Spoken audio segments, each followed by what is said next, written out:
Headlines brought to you by Chitale बंधू।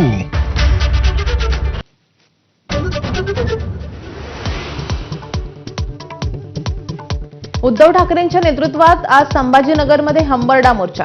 शेतकऱ्यांना सरसकट कर्जमाफी आणि पूरग्रस्तांना भरीव मदत या मागणीसाठी ठाकरे सेना रस्त्यावर उतरणार। मोर्चावर शिंदे फडणवीसांकडून टीकेची झोड।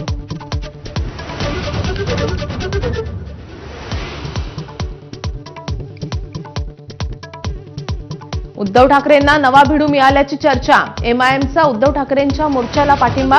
ठाकरेंनी बोलावल्यास मोर्चात सहभागी होणार। इम्तियाज जलील यांची प्रतिक्रिया।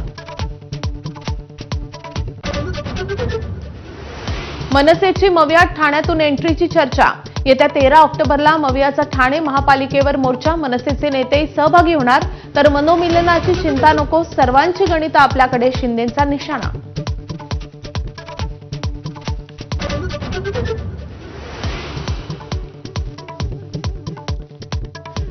ठाकरे ब्रँड काय हे आगामी पालिका निवडणुकीत जनताच दाखवेल। बेस्ट कामगार सेनेच्या मेळाव्यात उद्धव ठाकरेंचा विरोधकांवर पलटवार, तर ब्रँड मैदानात आल्यास पळताबुई थोडी होईल असाही इशारा।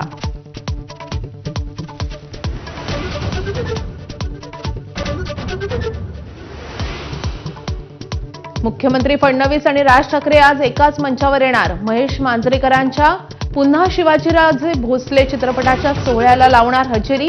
राजकीय वर्तुळात चर्चांना उधाण।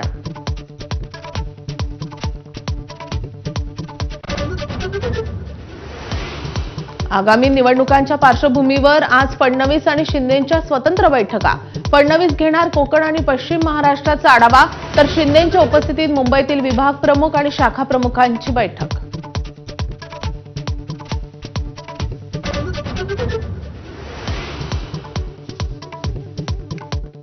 दिवंगत नेते गणपतराव देशमुखांच्या घरावर दारूच्या बाटल्या फेकल्याच्या निषेधार्थ आज सांगोल्यात सर्वपक्षीय बंद। कुणाचीही गय करणार नाही अशी पालकमंत्र्यांची ग्वाही। शेकापचे अनेक पदाधिकारी काल भाजपात।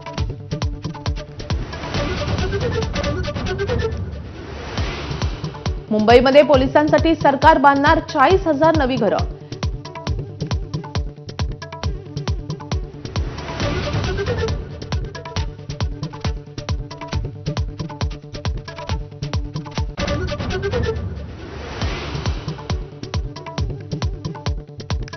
मुंबईमध्ये पोलिसांसाठी सरकार बांधणार 40,000 नवी घरं। 75 प्लॉट्सवर उभारणार टोलेचंग इमारती। गृहनिर्माण प्रकल्प उभारण्यासाठी स्थापन केली खास समिती। फौजदार आणि निरीक्षक वरिष्ठ अधिकाऱ्यांसाठी घरं बांधणार।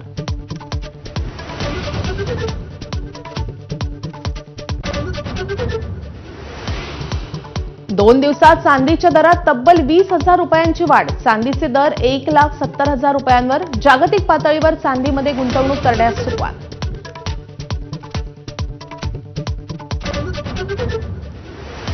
डोनाल्ड ट्रम्प यांच्याकडून चीनवर पुन्हा 100% टॅरिफ लादण्याचा निर्णय।